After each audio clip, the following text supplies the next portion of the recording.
So, well, thank you for having me. I am Mathieu Thibault. I am a semiotician at the Transurban Development Hub here in Tekhla. I started working here a couple of years ago in 2075. And well, the two co-authors of my paper, Oz and Seda, are well, they're physically here with me, but we are sort of working on a tight deadline. So they're minding their own stuff, but they're listening to us. Let's put it that way. And well, with Oz and Seda, we met a few years back because we noticed that we were all living in different transurban cities around the world. In like, you know, Zemgude, Eufemia, this sort of cities. And we noticed how in these different cities, the possible interactions between transhuman technologies and smart city technologies gave rise to very different environments where to live in, and, you know, very different issues and also positive points in these cities. So we started to, well, to talk to each other and to, you know, try to understand how transhumanism was impacting our life. And that's why we decided later to volunteer to come here in Tekhla and live here. And then we applied to work in the Transurban Development Hub. And it has been quite interesting. And when we started working here, we also found this rather old paper. It's more than 50 years old. It's, I think, from 2020. And well, it is a paper entitled Transurbanism, Smart Cities for Transhumans. And it was interesting because it was already framing what we're seeing today, no, in 2077 in our cities. And it has become a little bit sort of, you know, the base of our future works. And well, two words about Tekhla. You're probably familiar with it because it's one of the biggest cities in the world and one of the fast growing ones. It's, well, a fab city, so, you know, it uses additive manufacturing and recycling to build everything it needs every day. But at the same time, it's also, well, a city that produces itself. It's sort of a 3D printed city that continuously rebuilds itself. And again, I mean, it's almost, you know, alpha century that we have 3D printed houses, even if those early prototypes was kind of rough. But well, in Tekhla, this is something that happens everywhere, all the time, in every sort of dimension, from big buildings to streets, etc. So it is really a city that, you know, continuously rebuilds itself, and whose physical organization and morphology is different every day. In some cases, or at least in some places, it changes also basically every hour. So what we did with the Transurban Development Hub here in Tekhla was to try to direct the demiurgic power of the city by connecting it with the cognitive networks of our citizens. So citizens here all have brain implants. They use them, well, first of all, to navigate a city that changes all the time, because it's quite easy to get lost if everything changes so quickly. But they also use these implants to influence, you know, the shape of the city and of the buildings through their thoughts and their desires. So we're sort of collecting data through these systems in order to, well, decide how the city will change every day, basically. And well, the results are pretty exciting. I mean, every time, you know, I go out of my house and my street, there is always something that has grown overnight. So, you know, it's sort of exciting. And what? Yeah, I'm getting there. Yeah. Sorry. So yeah, Oz was telling me that. Well, of course, now I'm sort of, you know, painting a nice picture, but we also had, you know, some complaints and some big issues in trying to organize Tekhla.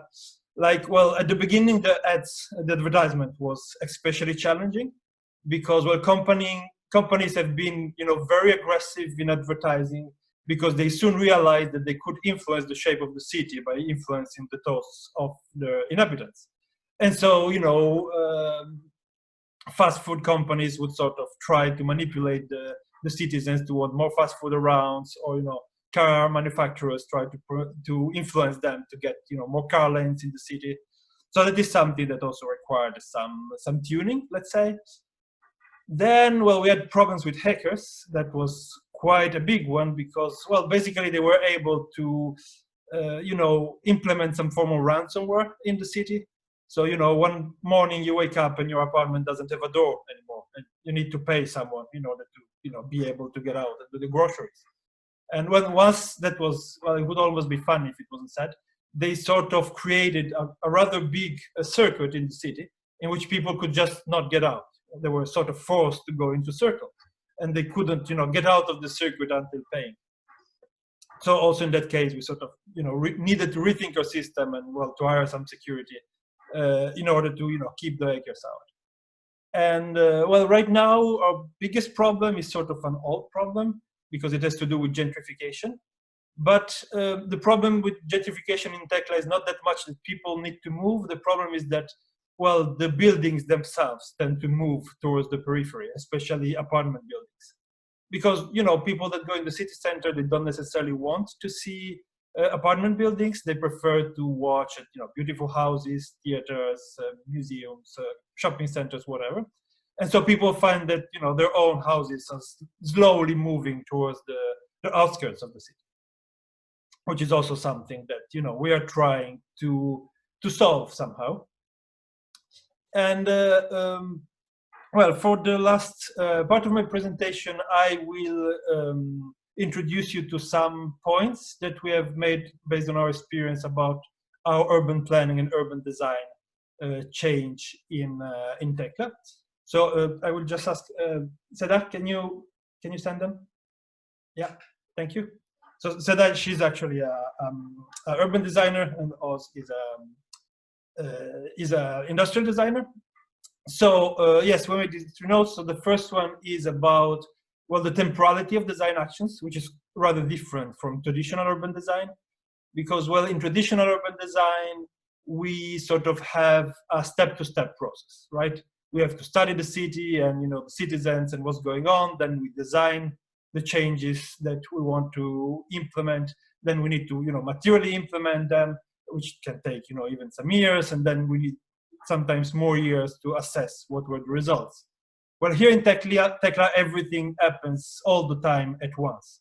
So it is sort of a continuous process that requires continuous monitoring, because it's the feedback that the citizens give to the city every day based on, their desires and thoughts that, actually make the changes.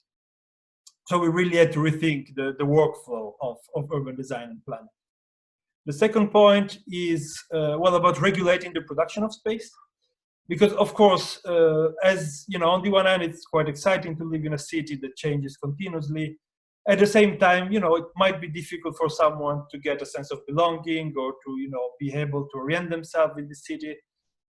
So we decided to basically organize the changes in the city according to different areas.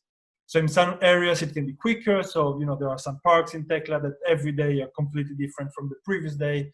But we also made, parts in which changes are a bit slower and take, more time in order to be implemented, and have sort of, a sort of stratification of changes that goes slowly and adapts a little bit to a little bit more to the people that are actually staying in these spaces. And, well, the last point was that, well, we soon realized that we needed new areas of expertise in the urban planning and design process. So the design team here at the Transurban Development Hub, well, before we joined, was composed mainly by, urban designers, architects, data scientists, strategic planners. There were a couple of anthropologists, system engineers. But, well, that soon enough soon enough understood that it was, inadequate, was insufficient to really tackle a city like Tekhla.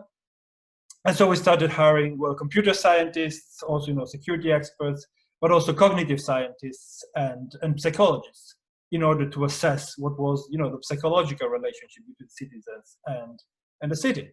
And that is also the reason why I am here as a semiotician.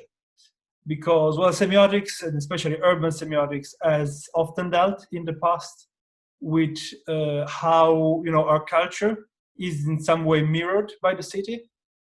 So we have, for example, the works of Soviet semiotician Yuri Lotman about the semiosphere and how the semiosphere is sort of a possible spatial organization of our cultural values is somehow mirrored in the way we organize it.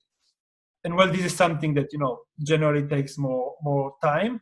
In Tekhla, it happens immediately. And so it's important also to see how, you know, swift cultural changes become equally swift urban changes. But I guess this is the time I have at my disposal. I hope I was able to restitute a bit how it is to live and to work in Tekhla, and well, later for the discussion question then. Thank you.